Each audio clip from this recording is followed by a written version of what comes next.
Monsieur le Président, Monsieur le Ministre, Mesdames les rapporteurs, mes chers collègues, le sujet qui va nous occuper pour les longues heures à venir, est un sujet clivant, un enjeu de débat et de pouvoir.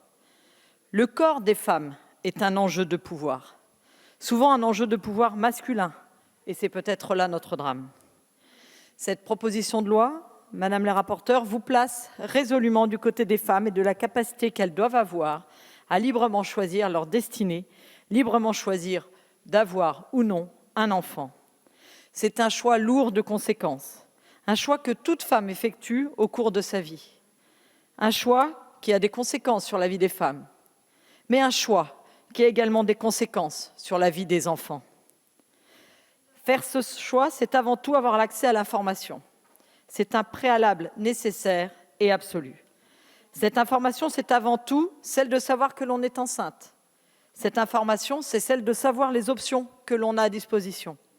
Cette information, c'est savoir que les lieux existent pour nous orienter et nous aider à assumer nos choix. Donner légalement plus de temps pour réaliser ce choix, c'est prendre en compte ce temps de réflexion qui peut être nécessaire aux femmes.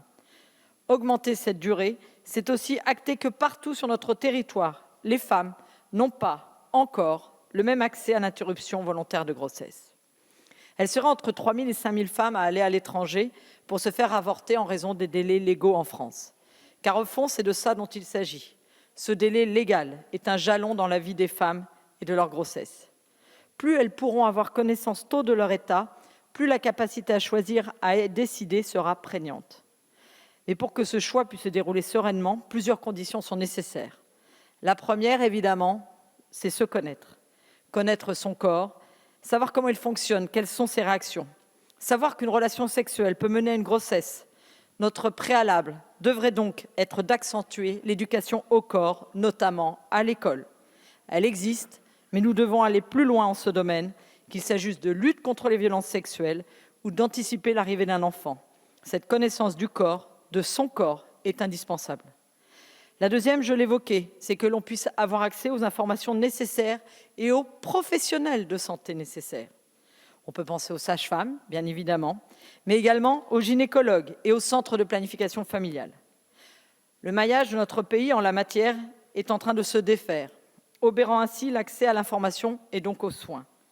Au-delà des délais de l'IVG, qui est un débat que nous allons avoir, c'est également un combat qu'il nous faut mener, permettre à plus de professionnels formés de pratiquer des avortements.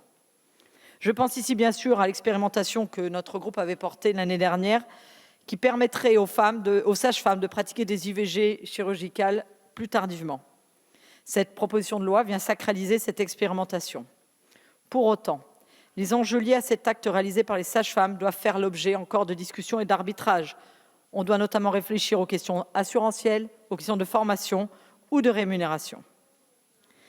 Il faudra donc, et je l'espère, que les décrets sortent rapidement si jamais la proposition de loi n'allait pas, et je ne le souhaite pas, à son terme. De cette question de l'avortement, nous devons aussi entendre les préoccupations, les oppositions que peuvent manifester les professionnels. Nous devons entendre que pratiquer un avortement entre 12 et 14 semaines peut être traumatique pour la femme, car c'est toujours un drame, malgré ce que tout le monde pense, mais également pour le gynécologue qui pratique cet acte. Loin de l'idée d'obstruer le débat parlementaire, qui est de manière peut-être amplifiée, l'écho du débat de la société, nous devons entendre ses préoccupations, ses croyances et ses convictions. Mais pour autant, nous devons légiférer et décider, parce que nous avons entre nos mains le pouvoir d'allonger le délai de l'IVG et d'aider les femmes à choisir de mettre au monde ou non un enfant. Parce que nous avons également entre nos mains la responsabilité de mettre des professionnels de santé dans des situations complexes. Il nous faut peser chaque mot et entendre les arguments pour peu qu'ils soient pesés et respectueux. C'est là un impératif démocratique. Nous avons collectivement cette responsabilité.